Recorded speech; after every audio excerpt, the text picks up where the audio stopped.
Hello दोस्तों, आज हम बात करने वाले हैं प्रत्यय प्रकरण। ठीक है।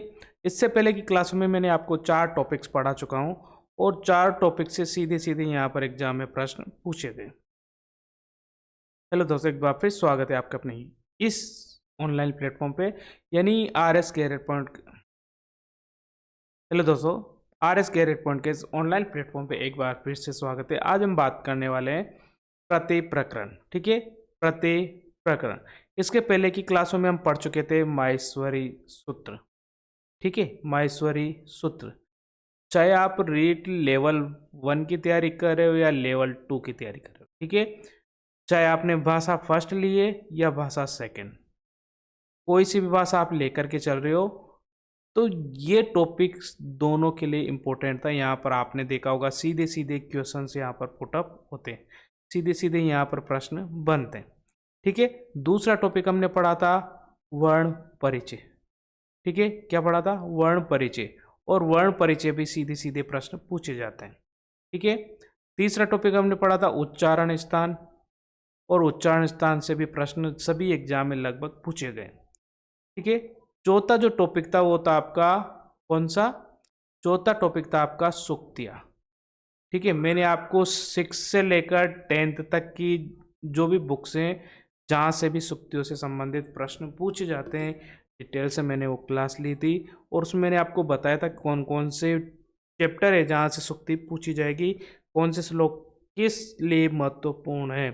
और प्रमुख अगली क्लास में मैंने आपको प्रमुख सुक्तियाँ जो 6 to 10 तक की बुक्स में मिलती है, जो एग्जाम में पूछी जा सकती है, वो मैं ले करके आया था। चारों क्लासें मैं आपको यूट्यूब चैनल पर प्रोवाइड करवा चुका हूँ। ऐप पर भी आप इस कोर्स को ज्वाइन कर सकते हैं। बाकी मेंस का जो कोर्स है वहाँ पर ऐप पर जल्दी आपको मिल जाएगा। ठीक है। आज की क्लास में हम बात करेंगे प्रत्यय प्रकरण, और प्रत्यय प्रकरण में कौन कौन से प्रकार के प्रश्न पूछे जाते हैं पूरी डिटेल से बात करेंगे। ज़्यादा डिटेल से क्लास नहीं होने वाली, क्योंकि अब लास्ट समय में आपको जिस प्रकार के भी प्रश्न आपको एग्जाम में देखने को मिलते हैं, उसी प्रकार के क्वेश्चन में इस क्लास में लेकर के आया हूँ।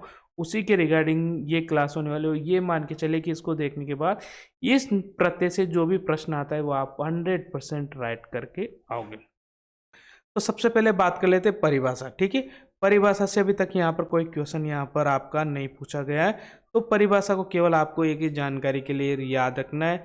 हिंदी में भी पूछा जाता है, संस्कृत में पूछा जाए तो परिभाषा तो वे शब्दांश जिनके अंत में, यानी यूँ कहे कि धातु रूप या शब्द रूप के बाद जो शब्दांश जोड़े जाते हैं वो क्या कहलाते हैं? प्रत्यय कहलाते हैं। ठीक है। संस्कृत में शब्द और धातु, हिंदी में देख ले तो इसी को हम कहेंगे क्रिया या संज्ञा। ठीक है, क्या कहेंगे? संज्ञा शब्दों के बाद जिन शब्दों का विधान किया जाता है वो क्या कहलाते हैं? प्रत्यय कहलाते हैं। और संस्कृत में देखें तो शब्द रूप या धातु रूप के बाद जिन प्रत्ययों जिन शब्दांशों का प्रयोग होता है वो क्या कहलाते हैं? प्रत्यय कहलाते हैं।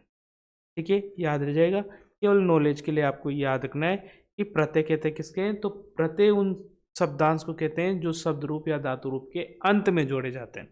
ठीक है। दूसरा जो प्रश्न आता है वो यहाँ पर है प्रकार या भेद। यहाँ से भी कोई आपको प्रश्न यहाँ पर अभी तक नहीं देखा गया है। केवल आपको प्रश्न कहाँ से आता है वो मैं आपको आगे बताने वाला हूँ। यहाँ पर केवल आपको रखना है कि सामान्य रूप से प्रत्यय के कितने भेद माने गए? 3 भेद होते हैं। कितने भेद होते हैं? 3 भेद। पहला देखें तो कृत प्रत्यय, दूसरा तत् प्रत्यय और तीसरा स्त्री प्रत्यय। ठीक है। कृत प्रत्यय की बात करें तो कृत प्रत्यय वे प्रत्यय कहलाते हैं जिन प्रत्ययों को धातु रूप के अंत में जोड़ा जाता है। ठीक है, 3 कैटेगरी में डिवाइड कर लीजिए यहाँ पर, यानी धातु वाले प्रत्यय।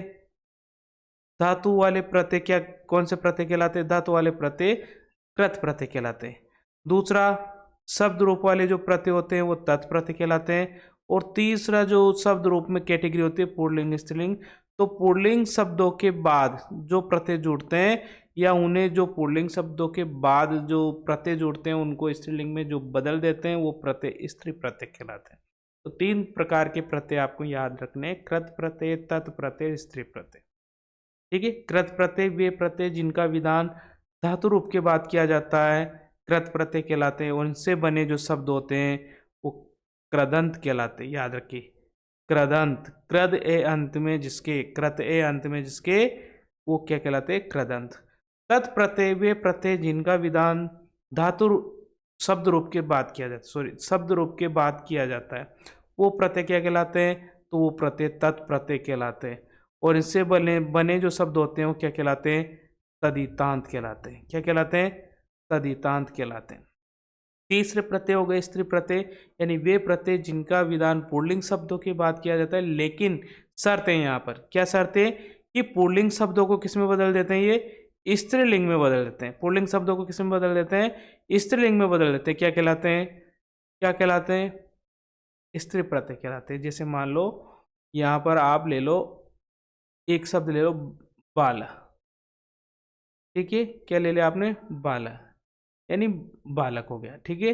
इसमें आप स्त्री प्रत्यय होता है एक टा प्रत्यय। कौन सा प्रत्यय होता है? टा प्रत्यय। इसको जोड़ दो तो बाला बन जाता है, और बाला का सब मतलब हो जाता है यहाँ पर, बाला का मतलब हो जाएगा यहाँ पर बालिका। तो बालक शब्द पुल्लिंग था, बालक शब्द क्या था? पुल्लिंग, लेकिन स्त्री प्रत्यय जुड़ने के बाद ये किस में बन गया? ये स्त्रीलिंग में बन जाता है। तो इसीलिए इस प्रत्यय को क्या कहते हैं? स्त्री प्रत्यय, ठीक है। तो तीन कैटेगरी में हम डिवाइड करके प्रत्यय को पढ़ने वाले हैं, कृत प्रत्यय, तत् प्रत्यय, स्त्री प्रत्यय। और इन प्रत्ययों में भी हम वही प्रत्यय पढ़ेंगे जो आपको 6 से 10 तक के सिलेबस में जो आपको देखने को मिल जाएगा, ठीक है। 12 तक के, 11 12 के प्रत्ययों को हम थोड़ा लास्ट में समझने का प्रयास करेंगे। बाकी 10 तक के जो प्रत्यय सीधे सीधे एग्जाम में पूछे जाएंगे, क्योंकि रीट में आपका जो सिलेबस होता है वो 12 तक का होता है, लेकिन जो पेपर का स्टैंडर्ड होता है वो आपका 10 तक देखने को मिलेगा, ठीक है। तो तीनों प्रत्यय आपको समझ में आगे होंगे। अब बात कर लेते हैं कृत प्रत्यय, और कृत प्रत्यय में यहाँ पर आपको तीन कैटेगरी में मैंने इन प्रत्यय को बांट दिया है। कृत प्रत्यय के तव्यत, अनिय, सत्र, सानच। दूसरे में आप ले लीजिए त और तत्, तवतु। तीन प्रत्यय, आप दो प्रत्यय हो गए। और तीसरे में कत्वा, लेप, तुमन। यानी इन जो मुख्य मुख्य प्रत्यय, इनको हम पढ़ेंगे इस क्लास में, ठीक है। इन्हीं प्रत्ययों को हम पढ़ने वाले इस क्लास में, और यहीं से आपका प्रश्न बनने की ज़्यादा पॉसिबिलिटी है, संभावना है, वो यहीं से, ठीक है। तीनों को हम अलग अलग पढ़ेंगे कैटेगरी वाइज। तो सबसे पहले हम बात कर लेते हैं, पहला जो प्रत्यय होगा वो कत्वा प्रत्यय। पहला प्रत्यय कौन सा है? कत्वा प्रत्यय। अब आपको मैंने जो कैटेगरी दे दिया, देखिए, प्रयोग, शेष या पहचान, आगम, लोप और अन्य परिवर्तन, बस इन 6 टॉपिक्स को लेकर के आपको प्रत्यय की पहचान करनी है। और यदि ये आपको याद है तो प्रत्यय को आप इजीली, प्रश्न से रिलेटेड, जो भी प्रत्यय से रिलेटेड प्रश्न आएगा उसको आप हल कर दोगे, ठीक है। तो जैसे प्रत्यय की हम बात करें तो कत्वा प्रत्यय का प्रयोग की बात करें, ठीक है, तो इसका प्रयोग जो होता है कर के अर्थ में होता है। किस अर्थ में होता है? कत्वा प्रत्यय का जो प्रयोग होता है कर के अर्थ में होता है। जब भी ये प्रत्यय जुड़ता है वहां पर कर के जुड़ जाता है, ठीक है। जैसे असित्वा, अब हस धातु का मतलब होता है हंसना, तो यहाँ पर हो जाएगा हंस करके। खादित्वा, खा करके, ठीक है। पठित्वा, पढ़ करके। तो जितने भी शब्द बनेंगे इस प्रत्यय में पीछे क्या जुड़ जाएगा? करके जुड़ जाएगा, ठीक है। शेष की बात करें तो शेष आपको यहाँ पर देखने को मिलेगा त्वा, और इसी को हम कहते हैं पहचान। यानी कोई शब्द दे रखा है और उसमें आपसे पूछा जाता है कि कौन सा प्रत्यय है, वहां पर आपको देखना है यदि त्वा दिख रहा है, क्या दिख रहा है? त्वा दिख रहा है, इसका मतलब समझ जाना कौन सा प्रत्यय? कत्वा प्रत्यय। वहां समझ जाना कौन सा प्रत्यय? कत्वा प्रत्यय। अब धातु रूप को अलग कैसे करना है वो हम आईसी टॉपिक्स में पढ़ने वाले हैं, कि धातु रूप को हम कैसे अलग करेंगे। दो धातु यदि आपको दे रखा है कत्वा प्रत्यय और उसमें धातु रूप प्लस प्रत्यय दे रखा है, तो उस तरह के प्रश्न भी हम यहाँ पर हल करने का प्रयास करेंगे, ठीक है। तो शेष आपका क्या रह गया? त्वा प्रत्यय। एक विशेषता और है कि ये प्रत्यय जहां पर जुड़ता है वहां पर एक क्रिया पूर्ण हो जाती है और दूसरी क्रिया प्रारंभ हो जाती है। जैसे राम हंस करके बोलता है, एक क्रिया पूरी हो गई, दूसरी क्रिया प्रारंभ। तो इस प्रत्यय का प्रयोग किस अर्थ में होता है? कर के अर्थ में होता है। शेष क्या रहता है? त्वा। इसी को हम पहचान कहते हैं। लास्ट में देखना है शब्द के, त्वा दिख रहा है, इसका मतलब कंफर्म कौन सा प्रत्यय, कत्वा प्रत्यय। ठीक है, आगम की बात करें तो आगम यहाँ पर सेठ धातु में होता है।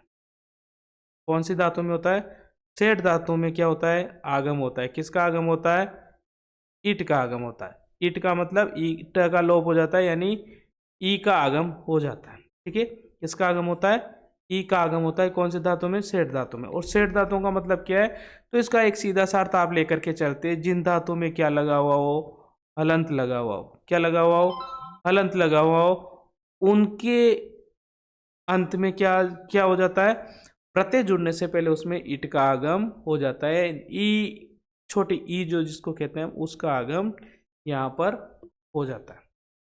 ठीक है, लोप किसका होता है, तो यहाँ पर लोप भी होता है। देखो किसका होगा, यदि धातु रूप के अंत में म आ रहा है, धातु रूप के अंत में क्या आ रहा है, म आ रहा है, या धातु रूप के अंत में न आ रहा है, ये दोनों शब्द ऐसे हैं, यदि धातु रूप के अंत में आ रहा है तो इनका क्या हो जाएगा, लोप हो जाएगा।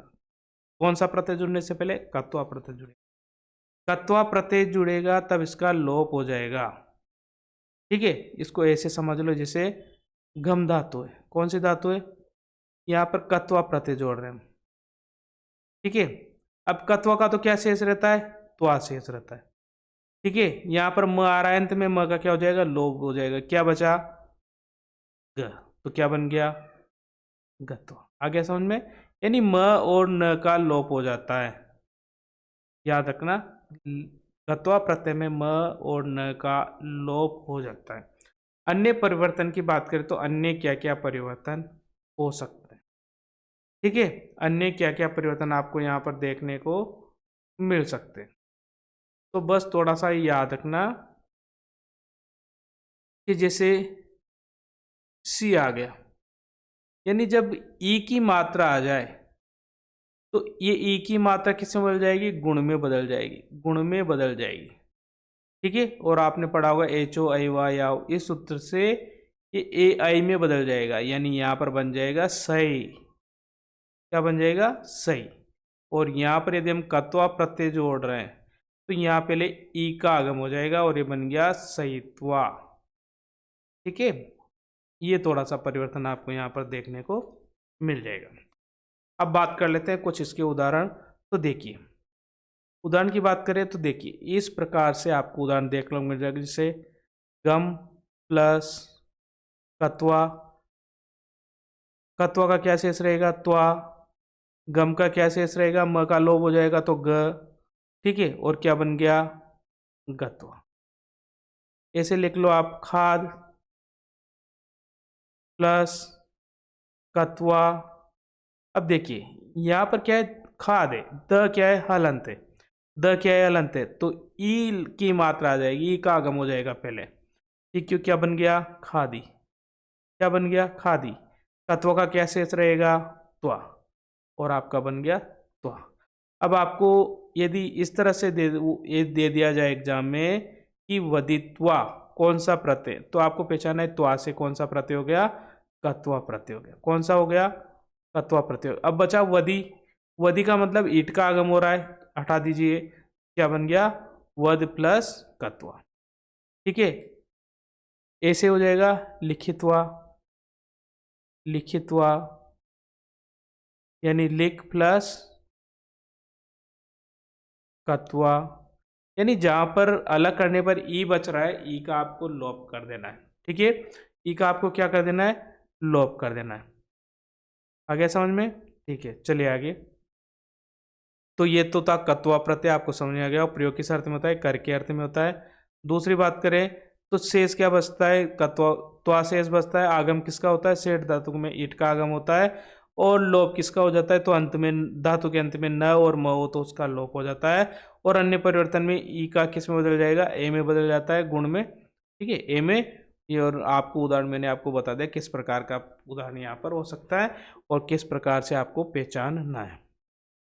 ठीक है, दूसरी बात करें तो लेप प्रत्यय। लेप प्रत्यय सेम किसकी तरह होगा, कत्वा प्रत्यय की। लेप प्रत्यय किस किस तरह प्रयोग होता है, कत्वा प्रत्यय, यानी कर के अर्थ में इसका प्रयोग होगा। पहचान में आपको ये देखना है। ठीक है, लेकिन आगे क्या होगा, उपसर्ग भी होगा। यानी इसका जो फॉर्मेट होगा वो आपको देखने को मिलेगा उपसर्ग प्लस धातु प्लस प्रत्यय। ठीक है, और प्रत्यय में आपको लास्ट में देखने को मिलेगा ये, और उपसर्ग में आपको जितने भी 22 उपसर्ग होते हैं वो आपको देखने को मिल जाएगी, बीच में आपको धातु देखने को मिल जाएगी। तो याद रखना उपसर्ग होना जरूरी है। स्टार्टिंग में क्या रहेगा, उपसर्ग रहेगा, बाद में क्या रहेगा, यह रहेगा। ठीक है, तो पहचान यही है कि आपको आगे उपसर्ग देखना है और बाद में आपको अंत में ये देखना है। इसका मतलब समझ जाना कौन सा प्रत्यय है, लेप प्रत्यय। ठीक है, एक आपको और प्रत्यय मिलेगा तव्यत, तव्यत वहां पर त देखने को मिलेगा, ए के बाद त जरूर देखने को मिलेगा, बाकी यहाँ पर आपको ए देखने को मिलेगा। ठीक है, आगम किसका होता है, तो आगम को बिल्कुल भूल जाइए, आगम यहाँ पर नहीं होगा, लोप भी यहाँ पर हम नहीं करने वाले, और अन्य परिवर्तन को भी जाने दीजिए। यानी आपको स्टार्टिंग में क्या देखने, उपसर्ग, उपसर्ग के बाद आपको धातु, और धातु के बाद आपको यहाँ पर प्रत्यय यानी ए देखने को मिल जाएगा। ठीक है, उदाहरण की बात करें तो इसके उदाहरण बिल्कुल आपको तत्व प्रत्यय की तरह दिखाई देंगे। आपको क्या देखना है, मैं आपको कुछ उदाहरण देता हूँ, आपको बताना है कि कौन सा प्रत्यय आपको यहाँ पर देखने को मिल रहा है। ठीक है, कौन सा प्रत्यय आपको यहाँ पर देखने को मिला है, उस हिसाब से आपको उदाहरण बताने। ठीक है, पहला उदाहरण है आपका, ठीक है, पहला उदाहरण देखिए, तो पहला उदाहरण हो जाएगा आपका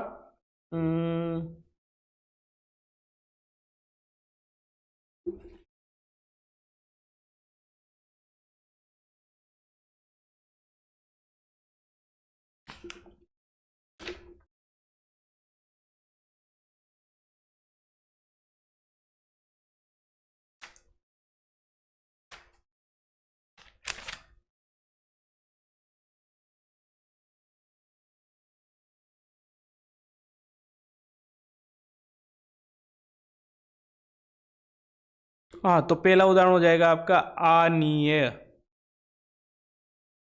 और यहां पर आपसे पूछा जाए कि धातु रूप कौन सा है। ठीक है, धातु रूप कौन सा है, तो आ तो हो गया आपका उपसर्ग, अलग कर दीजिए बिल्कुल, ए हो गया प्रत्यय, लेप प्रत्यय, क्या बचा केवल नी, तो हमारा आंसर होगा नी धातु। कौन सी धातु, नी धातु। आपसे पूछ लिया जाए, ठीक है, आपसे पूछ लिया जाए संभुज्य, ठीक है, आपसे पूछ लिया जाए विस्मृत्य, विस्मृत्य में कौन सा प्रत्यय होगा। ठीक है, ऑप्शन विस्मृत्य में कौन सा प्रत्यय होगा, देखो वी उपसर्ग आ रहा है, यहाँ पर लेप प्रत्यय ए आ रहा है, यानी लेप प्रत्यय, तो आपको आंसर हो जाएगा लेप प्रत्यय। तो दोनों की पहचान लगभग लगभग सेम है, इसमें आपको पहचानना है ए अंत में दिखेगा, उपसर्ग आपको स्टार्टिंग में देखने को मिल जाएगी। और इस प्रकार के यदि आपको प्रश्न एग्जाम में आते तो आप उनको बिल्कुल सही से अंदाजा बिल्कुल नहीं लगाना, बिल्कुल आपको नियम देखना है, नियम देख कर आपको बताना है कि कौन सा प्रत्यय यहाँ पर होने वाला है। नेक्स्ट प्रत्यय होने वाला है आपका तव्यत। नेक्स्ट प्रत्यय कौन सा तव्यत होने वाला है, तो सबसे पहले हम प्रत्यय की बात करें तो आखिर इसका प्रत्यय का प्रयोग किस अर्थ में होता है। तो देखिए दो शब्द आपको याद रखने यहाँ पर, एक तो चाहिए और दूसरा जो है वो योग्य, दोनों अर्थों में इसका प्रयोग होता है। किस किस अर्थ में होता है, चाहिए या योग्य अर्थ में इसका प्रयोग होता है। अच्छा, पहचानना क्या है अंत में, तो आपको अंत में शब्द देखने को मिलेगा तव्य। क्या देखने को मिलेगा, तव्य, जैसे पठितव्य। अच्छा, यहाँ पर एक कंफ्यूजन होगा कि ए आ रहा है तो यहाँ पर लेप प्रत्यय भी तो हो सकता है ना, लेकिन ध्यान रखना जब आपको पूरा एक शब्द मिल जाए तव्य, तो फिर वहां पर लेप प्रत्यय नहीं होगा। तव्य को छोड़ करके जिसके साथ भी ए शब्द आ रहा है, ए वर्ण आ रहा है लास्ट में, वहां समझ जाना कि लेप प्रत्यय, बाकी तव्य आ गया तो फिर आपका तव्यत प्रत्यय होगा। ठीक है, आगम किसका होता है, ईट का आगम होता है, किसके साथ होता है, वही सेठ धातु के साथ होता है, यानी हलंत धातुओं के साथ आगम होता है। ठीक है, किसका, ई का आगम होता है। लोप किसका होता है, तो यहाँ पर आपको लोप बिल्कुल जाने दो। अब हम बात करेंगे परिवर्तन कि कौन कौन से परिवर्तन यहाँ पर आपको देखने को मिलेंगे। ठीक है, कौन कौन से परिवर्तन आपको देखने को मिलेंगे। तो जो आकारांत शब्द होगा, कौन सा? आकारांत, यहाँ पर आपको कोई परिवर्तन देखने को नहीं मिलेगा। आकारांत शब्दों के साथ कोई प्रयोग यहाँ पर परिवर्तन देखने को नहीं मिलेगा, केवल प्रत्यय जोड़ना है और आपको शब्द बना करके लिख देना है। लेकिन इसके अलावा आपका ई आ जाए या दीर्घ ई आ जाए, ऊ आ जाए या दीर्घ ऊ आ जाए, री आ जाए या दीर्घ री आ जाए, तो यहाँ पर क्या होगा? इनका गुण आदेश हो जाएगा। क्या आदेश हो जाएगा? गुण आदेश हो जाएगा। ठीक है, जैसे मान लो क्री हो गया, क्री प्लस तव्यत, समझ लेना ध्यान से। क्री में किसकी मात्रा है? ई। यदि आ होता तो कोई फर्क नहीं पड़ा, लेकिन क्या आ रहा है? ई आ रहा है, और ई आ रहा है तो इसको किस में बदल देना है? गुण में बदलना है। तो ई बन जाएगा ए में। किस में बदल जाएगा? ए में। ई किस में बदलेगा? ए में। ऊ किस में बदलेगा? ओ में। री किस में बदलेगा? अर में। ठीक है, तीनों शब्द याद रखना। ई ए में बदलेगा, ऊ ओ में बदलेगा, री अर में बदलेगा।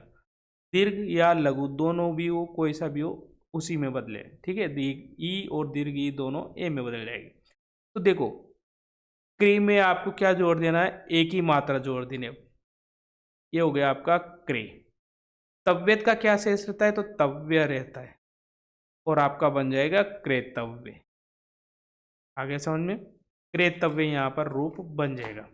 ठीक है, तो ये परिवर्तन तो आपको समझ में आ गया होगा कि यदि यहाँ पर आपके साथ क्या आ जाए, अंत में आपको क्या दिख जाए? ई उ री तीनों शब्द दिख जाए तो इसका गुण आदेश हो जाता है। आ दिख जाए तो बिल्कुल चेंज नहीं होगा। ठीक है, हलंत दिख जाए तो ई की मात्रा लग जानी है। जैसे देखो, इसको ऐसे भी लिख सकते हैं अपन। देखो, ये मान लो खाद धातु है। कौन सी धातु है? खाद। यहाँ पर आपको जोड़ना है तव्यत प्रत्यय। ठीक है, तो यहाँ पर हलंत है, यानी ई का आगम होगा, दी बन गया। ठीक है, खा जैसा का जैसा आ जाएगा। ठीक है, अब इसका क्या शेष रहता है? तव्यत शेष रहता है, तो ये तव्य जोड़ दो और आपका बन जाएगा खादी तव्य। वध ले लीजिए, वध प्लस तव्यत, और यहाँ पर द में किसकी मात्रा लग जाएगी? ई की, तो बन गया दी, वो आगे, और इसका जुड़ जाएगा तव्य। ठीक है, तो पहचान तो आपको ये लास्ट में मिलेगी। लास्ट में आपको तव्य दिख रहा है, इसका मतलब कौन सा प्रत्यय? तव्यत प्रत्यय। ठीक है, परिवर्तन मैंने आपको बता दिए। अब थोड़े से परिवर्तन एक दो और है जो मैं आपको बता दूं। यदि आपको म दिख जाए, क्या दिख जाए? म, तो न में बदल देना।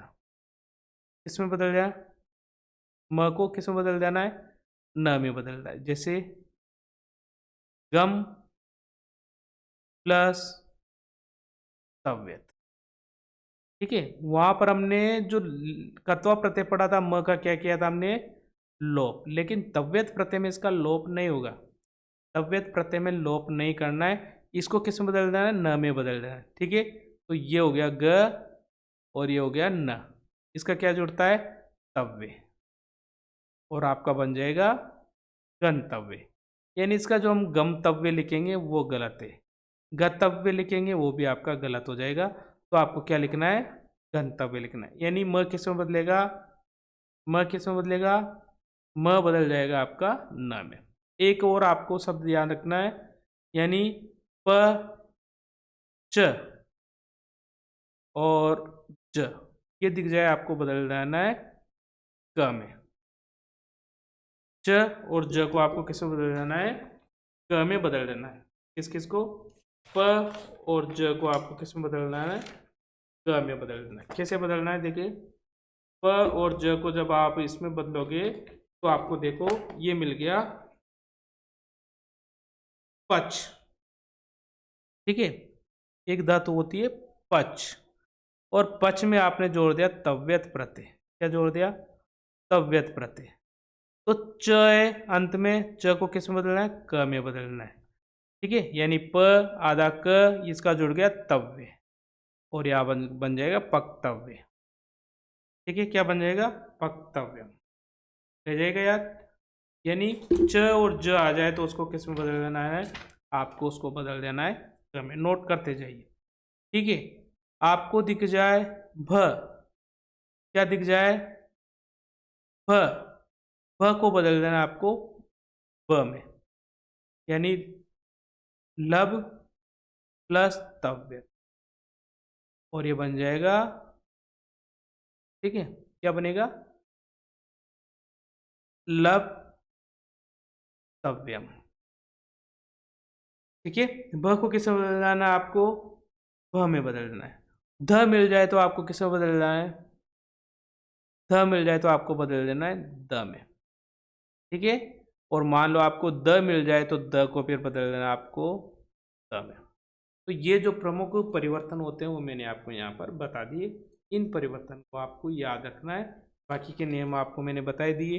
सेम नियम के अनुसार चलेगा, कोई चेंजेस यहाँ पर नहीं देखने को मिले, लेकिन परिवर्तन में आपको ई उ री ये शब्द दिख जाए तो इसको गुण में बदल देना है। बाकी आपको दिख जाए म को न में बदल देना है, च और ज को आपको बदल देना है क में, भ को बदल देना है ब में, थ को बदलना है द में, और द को बदलना है आपको त में। ठीक है, ये नियम आपको याद रखना है। और इस प्रकार के आपको जितने भी आपके पास एग्जाम्पल है, उदाहरण है, जरूर से उनको ट्राई कर लेना, उनको हल करके जरूर देखना है, तभी आपको एक प्रत्यय समझ में आएगा। पूरे उदाहरण में आपको यहाँ पर हल नहीं करा सकता, क्योंकि आप भी जानते हो टाइम कम है, और मैं डिटेल क्लास दे करके आपका ज़्यादा टाइम यहाँ पर वेस्ट नहीं करूँगा। केवल मैंने आपको समझाना था वो मैं आपको यहाँ पर समझा रहा हूँ।